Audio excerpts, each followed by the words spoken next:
मी असं सांगायचा प्रयत्न काय काय मला विचार प्रश्न आहे का काही? अच्छा, मी असं सांगायचा प्रयत्न करतोय तुम्हाला की हा सगळा माझा इतिहास सांगितला तुम्हाला, माझं जीवन कसं गेलं किंवा माझी मानसिकता कशी होती, माझी कौटुंबिक अवस्था कशी झाली होती माझ्या वागण्यामुळे. मधनं मधनं मी दारू सोडायचो सुद्धा, खूप वेळा दारू सोडली. जितके वेळा दारू सोडली ना त्याच्यापेक्षा जास्त एक वेळा प्यायचो मी दारू. म्हणजे माझी दारू थांबत नव्हती.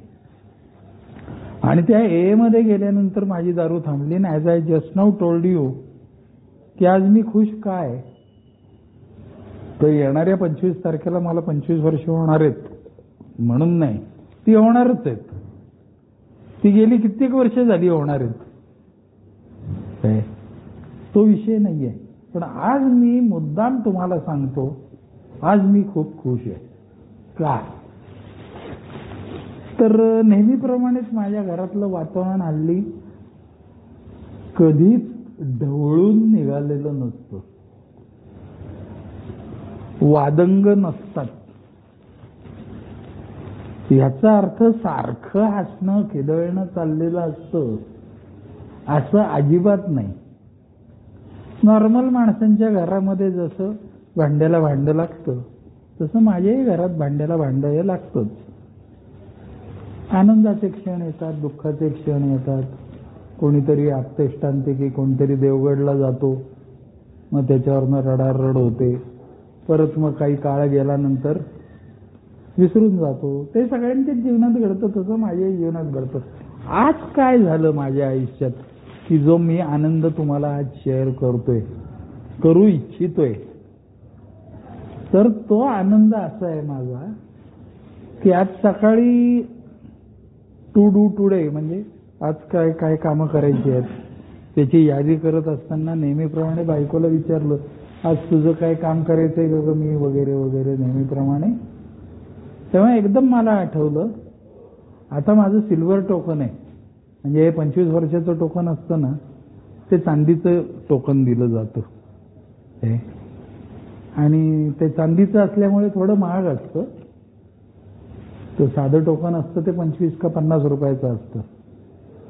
आणि हे सिल्वर टोकन 3000 रुपयाचं असतं, 3-3,500 रुपयाचं. तर आज काय झालं, आज मी कामाची यादी करतानाच बायकोला म्हटलं, अगं नंतर मला तुझं हे झालं की त्या टेप रेकॉर्डरच्या इथं तेवढे 3-3,500 रुपये काढून ठेव बरं का. म्हणजे आज मी ते जाऊन इंटरग्रुपच्या ऑफिसमध्ये देतो, म्हणजे मग माझं सिल्वर टोकन वेळेवर येईल. आणि त्या सिल्वर टोकनवरती नाव असतं. इतर टोकन्सवरती नावं नसतात. साध्या टोकनवर silver token is made for a particular person. व्यक्तीच्या त्या पर्टिक्युलर माणसासाठी बनवलं गेलेलं असतं ते. आणि त्याच्यावर नाव असतं, त्याची डेट ऑफ सोबरायटी असते. म्हणजे 25 जानेवारी 99, मी 99 साली थांबलो, तर ती लिहिलेली असते. आणि वेगळे वर्ड्स लिहिलेले असतात काहीतरी, नुसती 25 असं नाही. ते दाखवीन मी, मिळालं की तुम्हाला लोकांना दाखवीन. तुम्ही यायचंय माझ्या फंक्शनला, ते मिळालं की दाखवीन. तर ते वाक्य लिहिलेलं असतं, चांगलं असतं, छान असतं ते. तर म्हणून मी ते बायकोकडे मागितलं. ठीक आहे म्हणली, ठेवते काढून.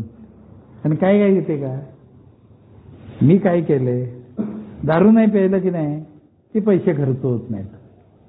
आणि पैसे खर्च झाले नाहीत ना की ते सांभाळत बसायला लागतात. आणि प्रॉब्लेम आपला पैसे मिळवणं हा नसतोच, पैसे सांभाळणं हा असतो.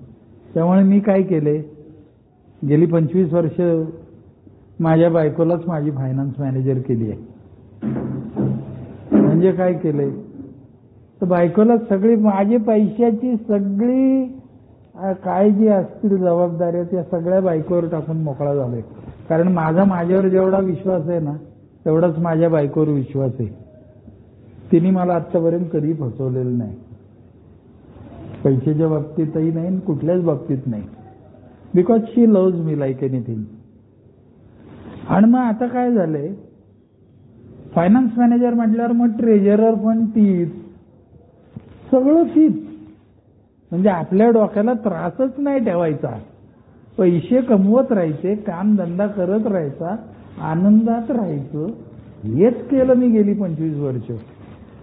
त्यामुळे ते मला ती, आणि ती कधी मला म्हणत नाही हा एवढे कशाला पैसे पाहिजेत तुम्हाला, काय करायचे ते. कारण आता पीत नाही, पूर्णपणे ट्रान्सपरन्सी ठेवली आहे मी.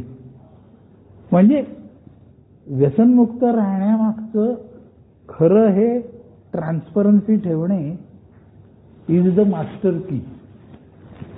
Transparency between our self and our family members. त्यामुळे मी आलेले पैसे तिला सांगतो सगळे, मला लागतील तेव्हा लागतील तितके पैसे देते ती. तिने काढून ठेवले ते आज सकाळी 3,500 रुपये. आता विषय असा चाललाय, नुसतं हा आनंद नाहीये, मी माझ्या आनंदाचा आजचा क्षण सांगतो तुम्हाला. काय म्हणली माहितीये माझी बायको, मी ती दोघंच होतो डायनिंग टेबलवर. मुलगा चहा वगैरे घेतल्यानंतर आंघोळीला निघून गेला. ती म्हणली 25 वर्ष झाली तुम्हाला दारू थांबून? म्हणलं हो. नाही म्हणली, काय आहे, मी तुम्हाला ना 2 चांगल्यापैकी माझ्या आवडीचे टी शर्ट आणून देणार आहे. म्हणलं हो का, अरे वा. नाही 25 वर्ष तुम्हाला झाल्याबद्दल 2 टी शर्ट देणार आहे. म्हणलं बरं काय हरकत नाही, त्या ह्याच्यातनं माझ्या पाकिटातनं घे पैसे तिथे. नाही तुमच्या पाकिटातनं मला पैसे घ्यायची जरूर नाही. माझ्याकडे एवढे पैसे नक्की आहेत की ज्यातनं मला दर महिन्याला तुम्ही नाही दिलेत तरी माझा संसार आपला चालेल एवढे व्याज मला नक्की येतात. पहिल्यांदा बोलली बरं का ती आहे. हा, बायकोला चॅप्टर असतात, बोलत नाहीत, स्वतःच ठेवायचं झाकून, ते फार जमतं त्यांना. अर्थात ती आपणच सवय लावली आहे त्यांना, आपणच जबाबदार आहे त्याला. ती म्हणली तो टी शर्ट घालून तुम्ही टोकनच्या कार्यक्रमाला जा. आणि मला राव एवढा आनंद झाला, मला डोळ्यात पाणी आलं.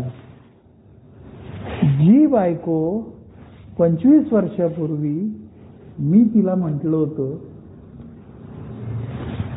जरा चल ना ग, आता आज माझं पहिल्या वर्षाचं टोकन आहे आणि मला तुझ्या हाताने घ्यायचंय. ती म्हणली जा तुमचं तुम्ही जा. 5 वर्ष म्हणजे 20 वर्षापूर्वी, म्हणजे 5 वर्षाचं टोकन घेताना पण मी बायकोला विचारलं होतं,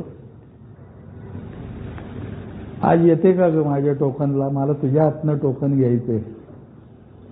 बायको म्हणली नाही हे असल्या गोष्टी तुम्ही आधी सांगत जा मला, मी काय रिकामी नाही तुमच्याबरोबर टोकन वगैरे तुमच्या इथे यायला, मी नाही येणार त्या एच्या मीटिंगला, बरं का. त्याच्यानंतर 11 वर्ष झाल्यावर मी एकदा बायकोला विचारलं होतं की बरं आता 11 वर्ष झाली, आता तरी चल माझ्याबरोबर, मला तुझ्या हस्ते टोकन घ्यायचंय. तेव्हा माझ्या बायकोनी मला सुनावलं होतं, काय हो म्हणले, दरवेळेला तुम्ही काही ना काहीतरी काढून मला ते टोकनला चल म्हणता, मला सांगा दारू कोण प्यायलो. हसलात बघा तुम्ही. म्हटलं मी. सोडली कोणी हो. म्हणलं मी. मग म्हणले टोकन कोण घेणार आहे हो. म्हणलं मी. मग मी कशाला पाहिजे तिथं, तुम्हाला एवढा मी आहे तर. बघा बायको आपल्याला ओळखून असते. माझी बायको अजूनपर्यंत एकदाही माझ्या टोकनच्या कार्यक्रमाला आलेली नाही. ह्याचाच अर्थ माझा मीपणा अजून तिच्या दृष्टिकोनातनं गेलेला नाही. साधी गोष्ट आहे ना. आणि अशी बायको आज सकाळी मला म्हणते, राव मी तुम्हाला 2 टी-शर्ट आणणारे चांगले, आणि तो टी-शर्ट घालून तुम्ही तुमच्या 25 वर्षाच्या सिल्वर टोकनला जायचं. मित्रांनो, माझ्यासाठी हे फार मोठं बक्षीस आहे. तो टी-शर्ट केवढ्याचा आहे, तो ब्रँडेड आहे का, तो कुठनं आणलेला आहे, मी कमवलेल्या पैशातला आहे का तिने कमवलेलं, म्हणजे तिने म्हणजे तिच्या व्याजातनं आलेल्या पैशातला आहे. फॉरगेट ऑल दिस थिंग. ती होऊन आज मला म्हणली, तुमच्या सिल्वर टोकनला मी तुम्हाला प्रेझेंट देणार आहे. ह्याचा अर्थ आता माझा संसार व्यवस्थित सावरायला लागलेला आहे. सांगायची गोष्ट काय, सावरला जायला सुद्धा माझ्यासारख्या बेवड्याला 24 वर्ष न 11 महिने लागले. बघा, दारू न पिणं म्हणजे चांगलं वागणं नाही. दारू न पिणं म्हणजे वाईट न वागणं एवढंच. घरच्यांना आनंदी ठेवायचं असेल तर बेसिक गोष्ट अशी आहे की दारू नाही पिली पाहिजे. मग पुढचे जाणीवपूर्वक प्रयत्न करायचे. आता मी काही या 25 वर्षामध्ये घरात पैसा दिला नाही का, दिला. वेळ पाळली नाही का, पाळली. नाटका सिनेमाला नेलं नाही का, नेलं. कपडा लत्ता केला नाही का, केला. सोनं चांदी घेतलं नाही का, घेतलं. ट्रिपला नेलं नाही का, नेलं. सगळं केलं. तरी पण आपल्यासारख्याच्या हातून व्यसनाच्या काळामध्ये त्यांच्या मनावर काढलेले ओरखाडे हे इतके खोलवर असतात मित्रांनो, की ज्याची तीव्रता पूर्णपणे जायला किती काळ लागेल सांगता येत नाही. आणि ह्या सगळ्याची सुरुवात माझ्या जीवनात कुठून झाली माहितीये? खरं सांगतो तुम्हाला, मी त्या ए मध्ये जायला लागल्याने नाही झाली सुरुवात. हे जरा पाणी दे रे मला कोणतरी. मी नुसता ए मध्ये गेल्याने ह्या सगळ्याला सुरुवात झाली नाही. मी त्या ए मधल्या लोकांचं ऐकायला लागल्यापासनं माझं जीवन बदलायला लागलं. थँक्यू. मी नुसतं तिथं कीर्तनाला गेल्यासारखं समोर तो कीर्तनकार बोलतोय आणि इकडं म्हाताऱ्या बायका वाती वळत बसलेत असं ऐकायला मी जर तिथं गेलो तर तुम्हाला काही उपयोग होत नाही. त्या ए वाल्यांनी सांगितलेल्या गोष्टी आचरणात तुम्ही आणायला लागलात ना, तर आणि तरच विनायकराव तुम्हाला गॅरंटेड यशच मिळतं प्रत्येक बाबतीत. ए मध्ये जे जायचं असतं ते फक्त थांबलेली दारू थांबलेली ठेवायला जायचं नसतं. आयुष्यात यश मिळवण्यासाठी, आनंदी होण्यासाठी, पुढचं संपूर्ण आयुष्य खूप छान म्हणजे बेटर दॅन द बेस्ट जायला पाहिजे असेल तर ती संगत फार उपयोगी आहे, असं आज मी तुम्हाला 24 वर्ष 11 महिने आणि 2 दिवसांनी सांगतोय. मी काय केलं? मी पहिले 8 महिने उठाबशा काढत होतो कारण मी त्यांचं ऐकत नव्हतो. परंतु मी थांबलो आणि तिथनं सगळा पुढचा प्रवास जो माझा झाला तो केवळ त्या ए मध्ये ज्या गप्पा मारल्या जातात, बोललं जातं, ऐकलं जातं, विचार मांडले जातात, ते अंमलात आणल्यामुळे माझं जीवन बदललं असं मी सांगायचा प्रयत्न करतोय. आणि पहिल्या दिवशी मला जर काही तिथं ऐकायला मिळालं असलं तर सगळ्यात महत्वाचं काय असेल तर आपण सेफ झोन मध्ये राहिलो पाहिजे. सेफ झोन मध्ये म्हणजे आता माझ्यावर दारू अटॅक करणार नाही अशा झोन मध्ये मी राहिलो पाहिजे. कारण दारूने अटॅक केला की संपला बेटे तू. मग तुझ्या मनात कितीही असलं, चांगलं वागायचं, चांगलं प्रेम करायचं बायका पोरांवर, तुला अजिबात जमणं नेक्स्ट टू इम्पॉसिबल. म्हणून आपण सेफ झोन मध्ये राहायचं. आणि सेफ झोन राहण्यामध्ये राहण्याचं सगळ्यात मोठं टूल आणि अतिशय 100% उपयोगी पडणारं टूल म्हणजे हॉल्ट. HALT, हॉल्ट या विषयावरती मी प्रथम तिथं ऐकलं की जे मला खरंच माहीत नव्हतं,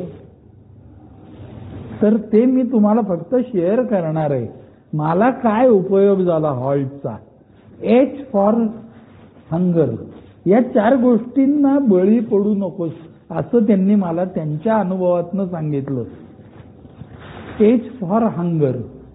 हंगर म्हणजे भुकेल्या पोटी घरातनं कधीच बाहेर पडायचं नाही. कारण माझं काय व्हायचं, मला दारू प्यायची असायची. त्यामुळे बायकोनी कितीही चांगले पदार्थ केले, कितीही मायेनी, प्रेमानी, आपुलकीनी, जिव्हाळ्यानी केले, तरी ते माझ्या जिव्हाळी लागायचे.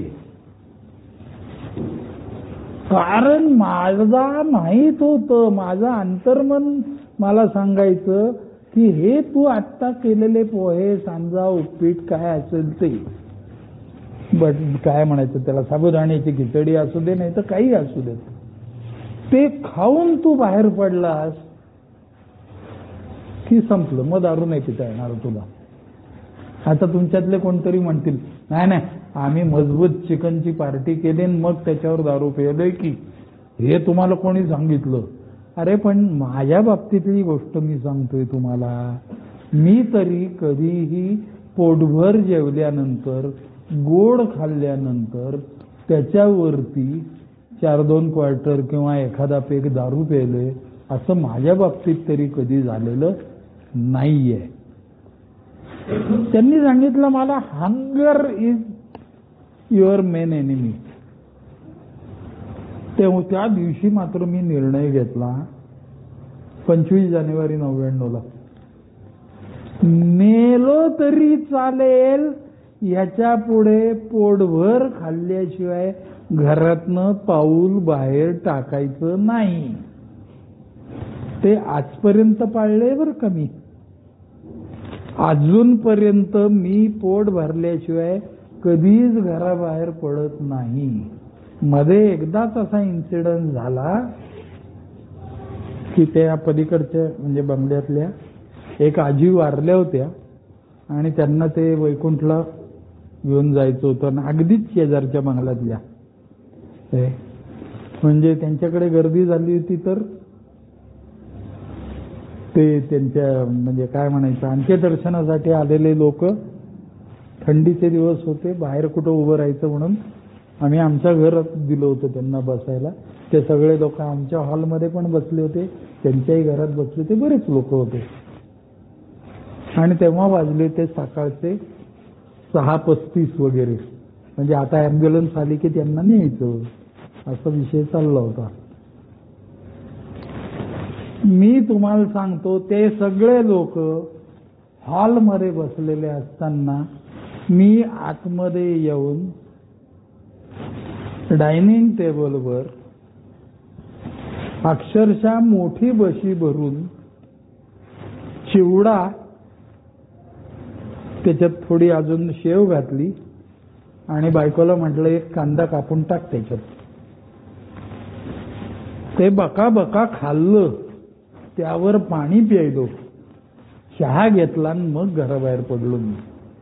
कारण मला माहितीये मी काही न खाता घराबाहेर पडलो की त्या म्हातारीच्या पाठोपाठ मी मरणार. सेम डे नाही मरणार, दारू झिजवून झिजवून मारते. कधी किती वेळा याच्यापेक्षा मरण बरं असं वाटायचं की नाही सांगा तुम्ही मला. तुम्हाला वाटायचं का असं कधी? मरण बरं वाटायचं की नाही आपल्याला? मग त्याच्यापेक्षा खाऊन बाहेर पडलेलं बरं ना. म्हणजे माझ्यावर असाही प्रसंग आला पण मी न खाता बाहेर पडलो नाही. That is what hunger I have avoided for last 25 years. दुनियाला आग लागली तरी चालेल, आपण खाल्ल्याशिवाय बाहेर पडायचं नाही. आणि आपल्यासारख्याच्या घरात सकाळी उठून खायला काहीच नसतं असं कधीही नसतं. कधीही नसतं. काय नाही तर बिस्किट तरी असतातच, शेव चिवडा असतो, भेळ असते, काही ना काहीतरी असतं, राजगिरा लाडू असतो, नसेल तर आणून ठेवा तिच्या आईला. पण सकाळी उठून खायची सोय पाहिजे बाबा. खाऊन बाहेर पडला की मग तू मोहन दारू पित नाही. हे गेले 25 वर्ष सिद्ध झालेलं आहे. हे मी केलं. म्हणजे मला काय सांगायचंय, आता मला मरायचं नसेल, आता मला व्यसनमुक्त जगायचं असेल तर मी खाल्ल्याशिवाय बाहेर पडायचं नाही. ही सोपी युक्ती आहे ए वाल्यांनी सांगितलेली आणि मी आचरणात आणलेली. दुसरी युक्ती त्यांनी मला सांगितली ती म्हणजे ए फॉर अँगर. तर पहिला विचार माझ्या मनात आला, ह्याला येडा आहे का तू? राग नाही येणार असं कसं होईल? मर जाईल का मी? मला तर राग येणारच ना. अरे मुततो तू चड्डीमध्ये, दारू पेल्यावर तू मुततो. आणि कसला मर्द सांगतो रे बेटे? हा, मर्द सगळे मर्द मुततात का चड्डीत? नाही ना. मग फालतू बोल नको. तो समोरचा काय बोलतोय ते ऐकून घे. काय बोलतोय? राग येऊ देऊ नका असं तो सांगत नाहीये. राग येणार नाही रे, आपण अगोदरच सर्किट. काही झालं आपल्या मनासारखं नाही झालं की लगेच आपलं मेंदू हलतो. कारण डोक्यातच मुळी असं आपलं म्हणजे कसलंय. हा, सारखीच रेंज जाते बघा. आमच्या वेळी मोबाईल नव्हते त्यामुळे हा शब्द नव्हता. रेंजच जाते. गोष्ट अशी चालली आहे मित्रांनो, राग येणार नाही असं नाहीये. सुरुवातीच्या काळात राग येणार, पण त्या रागावर नियंत्रण ठेवणं आपल्याला शक्य नाहीये ना. नाहीये. मग शेपूट घालायची तिथनं आणि दूर जायचं. कारण राग आलं की मी दारू पितो. दारू पितो म्हणजे काय? दाखवतोच तुला. आणि दाखवतो काय? घंटा. एका क्वार्टर नंतर दुसरी क्वार्टर कशी लावावीच लागते मला, त्याशिवाय मी काही दाखवू शकत नाही. त्यामुळे राग येईल अशा ठिकाणी थांबायचं नाही, काढता पाय घ्यायचा. कोणी गांडू म्हणलं आपल्याला तरी चालेल. राग येण्याची कारणे 2 असतात मित्रांनो. एक म्हणजे आपण स्वतःला काहीतरी वेगळे समजत असतो त्यामुळे, आणि दुसरं म्हणजे आपल्याला ते सुरक्षित अंतर राखा करता न आल्यामुळे कोणतरी येतं अपमान करून जातं. हो मोने साहेब, आपण काही एवढे फालतूय का रे कोण पण येऊन टप्पल मारून जावी? नक्की नाहीये. मग का रे तो टप्पल मारायला येतो माझ्याजवळ? तू त्याला जास्त जवळ केलं बेटे. Am I correct? हा, त्याची लायकी नसताना तू का गेला त्याच्या जास्त जवळ? किंवा तो खूप मोठा माणूस आहे, त्यांनी टप्पल मारली. तुझी लायकी नसताना तू का गेला एवढ्या जवळ त्याच्या? तुला कळत नाही सुरक्षित अंतर राखायचा अर्थ? कळायला पाहिजे आता. हे एकदा कळलं की नाही मंदारराव, की मग राग यायचे प्रसंग कमी होत जातात. राग येत नाही असं नाही, पण ते अवॉइड करता येतात ते प्रसंग. आणि रिपिटेशन मेक्स कन्फर्मेशन. एकदा ते राग येण्याची सवय हळूहळू गेली ना, की राग येणं बंद होतं असं नाही, परंतु स्वतःला त्या रागापासनं सेफ ठेवणं हे जमायला लागतं. मी नाही जात उगाच कुठंतरी बोटं घालायला. मी नाही जात उगाच कुठंतरी बोटं घालायला. मला माहितीये कोणापासनं किती अंतर सुरक्षित राहायचं ते.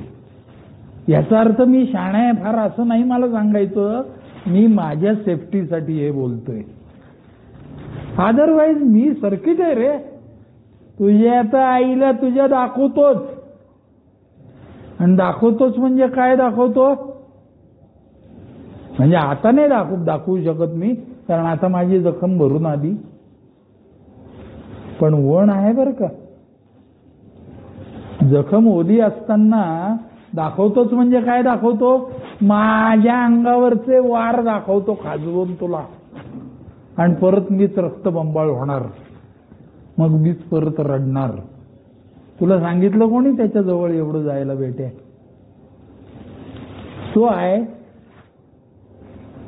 Started to avoid the incidents. राग येण्याचे इन्सिडन्स आपोआप माझ्या आयुष्यातले जाणीवपूर्वक प्रयत्न केल्यावर कमी कमी होत गेले. आता आपोआप आणि जाणीवपूर्वक कसं काय? जाणीवपूर्वक केल्यामुळे आपोआप कमी होत आहे. जाणीवपूर्वकला अंडरलाईन आणि इन्व्हर्टेड कॉमा. जोपर्यंत तू कुठलीही गोष्ट प्रयत्न करत नाही तोपर्यंत तुझ्या आयुष्यात काही मिळणार नाही. तिसरं त्यांनी मला टूल सांगितलं म्हणजे एल फॉर लोनलीनेस. काय झालं होतं तुम्हाला सांगतो. त्या गांजानी, चरसानी, दारूनी आपल्या बॉडीची केमिस्ट्री बदलली होती. केमिकल तर आहे ना दारू म्हणजे, का नाही? एका केमिकलमध्ये दुसरं केमिकल बदलल्यावर त्याचे व्हॅल्यूज बदलतात की नाही? तसं झालं होतं आपलं. दारू पिऊन पिऊन पिऊन पिऊन आपल्या बॉडीची केमिस्ट्री बदलली होती. त्यामुळे आपला मेंदू साला नीट काम करत नव्हता. मग आता पीत नाहीये ना, तर काय करायचं? मग आता करतोय की नीट? अरे नाही करत आहे. लगेच ती काही जादू आहे काय लेखा? ती काही जादू आहे का लगेच केमिस्ट्री बदलायला? त्यासाठी परत जाणीवपूर्वक प्रयत्न करावे लागतात. काय करायला लागतात? काय झालं होतं त्या केमिकल लोच्यामुळे? तो मी एकटा पडलो होतो आयुष्यात. मी एकटा पडलो होतो याचा दोन अर्थ होतात. एक म्हणजे मी किती बिचारा, मी किती दुःखी, माझ्यावर कशी वेळ आली आहे, लोक माझा कसा वापर करतायत, मला कसं ना काय काय कसं मी इतका दुःखी. हा एक लोनलीनेस होता. Or otherwise I am different. I am different. हे चिल्लर आहेत, भंगार आहेत सगळे. हे सगळे चिनपाट आहेत. माझ्यासारखा मेद. परत त्याच्यातनं येणारा लोनलीनेस. या लोनलीनेसनी माझ्या मेंदूमध्ये काय केलंय तुम्हाला सांगतो. मला स्वतःबद्दलच्या कल्पना वास्तवात ठेवलं नाही मला त्यांनी. एक तर मी भंगार तरी आहे, परत आयुष्यात उठूच शकणार नाही असे तरी विचार. ऑर अदरवाईज मला आता काय करायचं राहिलंच नाहीये ना. माझ्याकडे सगळंच आहे ना. आणि माझी बायको कुठे अजून सोडून गेले? माझ्या मुलांनी कुठं मला काठीने मारले? ऑल इज वेल. त्यांना जमलं नसेल दारू पिणं, मला जमलंय, मी कसलाय, पीत राहा. सेल्फ पिटी किंवा माझं. आणि दर वेळेला या लोनलीनेसनी माझा गळा कापलेला आहे. कारण मी जोपर्यंत ह्या सगळ्यांसारखा आहे हे मी स्वतःच्या मनाला पटवू शकत नाही, तोपर्यंत मी दारूच पीत राहणार. आणि मी जोपर्यंत दारू पीत राहतोय तोपर्यंत या डबक्यातनं उठून अजून खोल डबक्यामध्ये पडणार. आणि ते पडलं की मला ते डबकं म्हणजेच विश्व वाटायला लागतं. सगळे मग काय झालं, जगातले सगळे लोक दारू पितात. मी म्हणायचो, अरे बॉसाड्या, तू दारू पिणाऱ्यांच्याच जायचा फक्त, म्हणून तुला वाटायचं जगातले सगळे दारू पितात. नाही पित सगळे दारू पित. ते कोणाच्या घरचे रोज लावतात रे? हात करा बरोबरती. तुझ्या घरचे रोज लावतात? सगळे लावतात? सगळे नाही ना. किती जण आहेत घरात? आई वडील. आणि किती जण लावतात? म्हणजे निम्मे लोक तरी लावत नाहीतच ना. हा, मग सगळे कसे लावतील जगातले दारू? तू काय आपलं, मी दारुड्यांच्यात जायचो म्हणून मला वाटायचं. विषय असा चाललाय मित्रांनो, आपण सामान्य माणसं आहोत. पैशानी किती मोठा आहे, डिग्रीनी किती मोठा आहे, तुझ्या शास्त्रामध्ये तू किती अक्कलवान आहे, हा विषय वेगळा. पण शेवटी माणूसच आहोत. 2 हात, 2 पाय, 2 डोळे, 2 कान, नाही का, लिव्हर एक, तेवढंच आहे. कोणाला 2 लिव्हर आहेत का रे? नाही आहेत. मला सांगायचंय काय, we people are not different. सगळ्यांचं दारू पिऊन जसं होणार आहे तसंच माझं होणार आहे. Choice is ours. आपलं होऊ द्यायचंय का तसं, का आता जीवन सावरायचंय? त्यामुळे आता लोनलीनेस नको बाबा. सगळ्यांच्यात मिक्सअप होऊन राहायचं, साधं जीवन जगायचं. साधं याचा अर्थ ब्रँडेड कपडे घालायचे नाहीत असं नाही. स्पेशल जीवन म्हणजे काय असतं रे? कोणी सांगेल का मला? कोण सांगेल मला स्पेशल जीवन म्हणजे? कोण सांगेल? मोने? हा, हे आपले आपणच. काय काय चांगले सुखसोयी म्हणजे काय असतात सांग ना तू मला. एसी घर असतं. आता माझ्याकडे आहे बरं का, माझ्या घरात काही सेंट्रल एसी नाहीये, पण मी झोपतो ती बेडरूम एअर कंडिशन्ड आहे. माझ्याकडे ते सोलर लावलेलं आहे, त्यामुळे वीज फुकट आहे. माझ्याकडे ते पाण्याचा सोलर आहे, त्यामुळे पाणी हवं तेवढं गरम मिळतं. याच्याहून जास्त काय? बायको प्रेम करणारी आहे, ती रोज चांगलं चुंगलं मला पोटभर खायला घालते. याच्याहून चांगलं काय असतं? याच्याहून काय चांगलं असतं? कॉटन किंगचा शर्ट आहे अंगावर, अजून काय पाहिजे? 2 हात 2 पाय आहेत, म्हणजे चालायला जातोय मी व्यवस्थित, पचनक्रिया चांगली आहे माझी, ऐकू चांगलं येते, डोळ्याला चांगलं दिसतंय. हा, याच्याहून चांगलं लाईफ काय असतं? सिगरेट बंद आहे. Very good. 12-13 वर्ष झाली माझी सिगरेट थांबून. संपूर्ण निर्व्यसनी आयुष्य जगतोय मी. याच्याहून काय आहे? हार्ट अटॅक येऊन गेले, पैसे टाकले, रिपेअर झालो. माझ नाही. नसतो झालो तर काय, देवगडला गेलो असतो, इथं आलोच नसतो हे बोलायला. पण म्हणजे मला देवाने वाचवलंय, हे सगळ्यात महत्वाचं आहे मित्रांनो. हे ते चांगलं आहे असं मला म्हणायचंय. कसलं क्वालिटी, कसलं काय बोलताय राव तुम्ही? आहे परमेश्वरांनी दिलंय, त्यात समाधानी राहण्यासारखा, नामस्मरण करण्यासारखा आनंद नाही कुठला. असं at the age of 69 I am telling you. अजून बघतोय माझं पण आहे घड्याळाकडे लक्ष.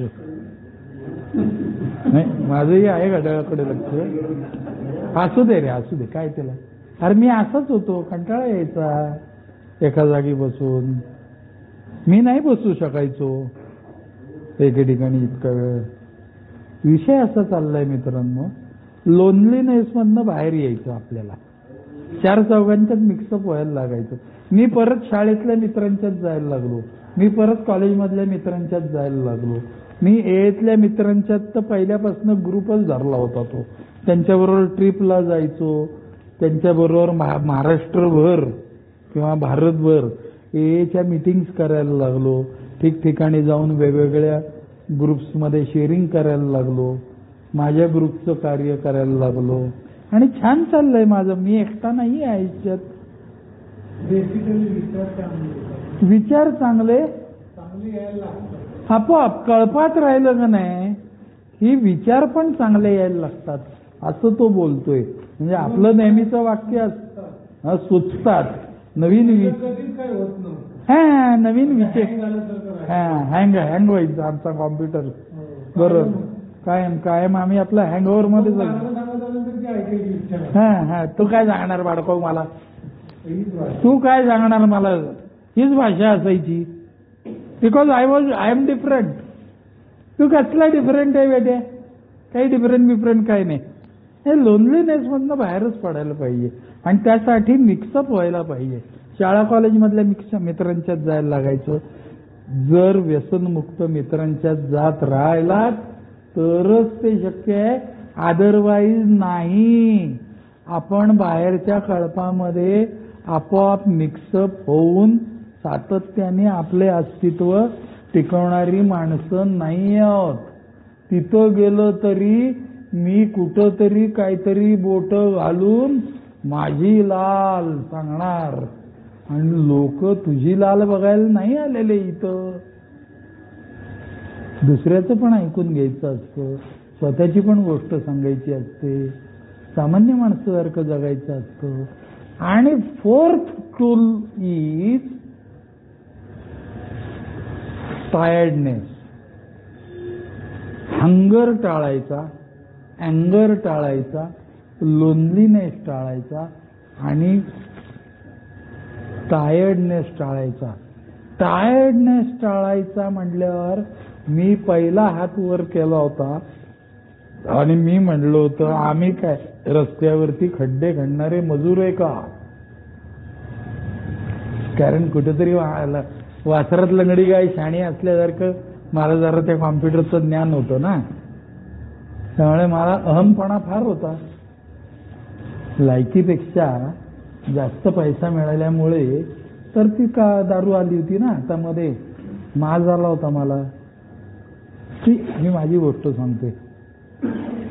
ते म्हणले अरे खड्डेच खणलेली माणसं दमतात असं नाहीये, अति विचार करून पण दमतात. आता मला तब्येत सुधारायची आहे, मी चालायला जाणार आहे. 8-8, 9-9 किलोमीटर चालायचं पहिल्या दिवसापासून. लेखा पायात गोळे येऊन मांडी घालायचे प्रॉब्लेम येणार तुला. कोणी सांगितलं हे तुला. अति दमायचं नाहीये, अति कष्ट करायचे नाहीत, ठराविक वेळ काम करायचं. मला तरी ह्या लोकांनी असे संस्कार केले की ठराविक वेळ मीटिंग करायची, ठराविक वेळ काम करायचं आणि ठराविक वेळ घरच्यांना द्यायचा, तर आपले 24 तास चांगले जातात. आणि आपलं आयुष्य म्हणजे 24 तासाचंच असतं. नाही आता आयुष्यभर खाली बस म्हणतात, आता पुढचं आयुष्य खाली बस. हो पण ऐका, तू बस खाली. तुझं आयुष्य बेटे फक्त आजच्या 24 दिवसापुरतं आहे. असं टप्पू मारून मला जेव्हा सांगितलं ना या लोकांनी, तेव्हा मला ते पटलं आणि मग मी यांचं ऐकायला लागलो. मी माझी दिनचर्या आखली. आज मीटिंग कुठली करायची, नाही तर मी आचरट आहे ना. दिवसातनं 3-3 मीटिंग करायच्या नाही तर. प्रत्येक गोष्टीचा अतिरेकच मुळी.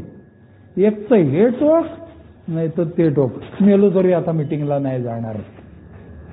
अरे तुला जगवलं त्या मिटिंगनी आणि नाही जाणार काय भाड्या? मग मी जातोय ना आता 3-3 मीटिंग करतोय ना, 3 नसतात करायच्या. येडा आहे का तू? दारू थांबवणं हे जीवनाचं साध्य नाही, ते साधन आहे. याचा अर्थ कळतो का तुला? आता मी दारू पित नाहीये ना, मग काय करू? तुझं काय सत्कार करू का तुझा? दारू नसतंच प्यायची. अरे दिवसातनं 1 मीटिंग करायची. मीटिंग सुरू व्हायच्या आधी 5 मिनिटं हजर राहायचं वर्गामध्ये. म्हणजे आपल्याला शरीर व मन एके ठिकाणी आणायला 5 मिनिटं लागतात, ती मिळतात. मग समोरच्याच्या नजरेत नजर घालून शेअरिंग ऐकायची, आत्ता तुम्ही जसं ऐकताय तशी. म्हणजे मग ती आपल्या हृदयापर्यंत पोचतात. ते विचार मनाला भावतात, भिडतात नाही म्हटलं मी, मनापर्यंत पोचतात नाही, भावतात म्हणजे पटतात. आणि मग ते पटले ना की मग माणूस त्याप्रमाणे वागायला लागतो. मग त्यांनी काय सांगितलं तर टायर्डनेस, दमू नको. दमू नको म्हणजे काय, फक्त शारीरिकच दमणं असतं असं नाहीये, मानसिक सुद्धा माणूस दमतो. रादर आपल्यासारखा बेवडा मानसिकच जास्त दमतो. शरीर फिट ठेवायला व्यायाम करायचा असतो विनायकराव, त्यासाठी दमायची जरूर नसते. व्यायाम करणं आणि कष्ट करणं याच्यात फरक आहे की नाही? व्यायाम करण्यामध्ये एक ठराविक साचेबद्ध हालचाली असतात. कष्ट करण्यामध्ये कितीही किलोमीटर मोटरसायकल चालवायची वेड्यासारखी. अरे नको करू तसं. स्लिपचं मोठं कारण दमलोय मी. आता मी दमलोय. आज एक 90 मारू आणि मग झोपू. झोपणार बेटे आयुष्यात तू. आज 90 मारली ना, आता काय सांगायचं. 90 मारली की लगेच माणसाला कळतं आपल्याला 90 थांबता येतं, मग दुसरी प्यायला काय हरकत आहे नाही का? म्हणजे आपलं म्हणजे मग आता जमायला लागलं. मग जमायला लागलं की दमायला लागलं. दमला की संपला. म्हणून काय करायचं, जास्त दमायचं नाही. फार पुढचा विचार नाही करायचा. आता माझी दारू थांबले ना, मग आता मी एवढा पैसा कमवीन, मी तेवढा कमवीन. मग गेलेलं सोनं मी किती ग्रॅम विकलं माहिती का तुला? 1 किलोच विकलं भाड्या. तू ग्रॅम मध्ये काय बोलतो? आणि राव सगळी स्वप्नरंजनच ना. म्हणजे बारमध्ये बसून त्या टिश्यू पेपरवर जसे पेननी आकडे करायचो ना मी, इतकं कर्ज आहे मग इतकं फेडलं तर इतकेच व्याज राहील, असलेच धंदे चाललायचे माझे. नको ना स्वप्नरंजन करू. आज माप टाक तुझं, नको जास्त विचार करू. मग काय आम्ही विचारच नाही का करायचा? नाही करायचा. आजच्या दिवसाचा विचार करायचा. तो पण मग आता काढलाय ना लिहून, मग उठ आणि त्याप्रमाणे वागायला लाग. उंटाच्या गांडीचा मुका घ्यायचा नाही. उंट किती उंचल्या का?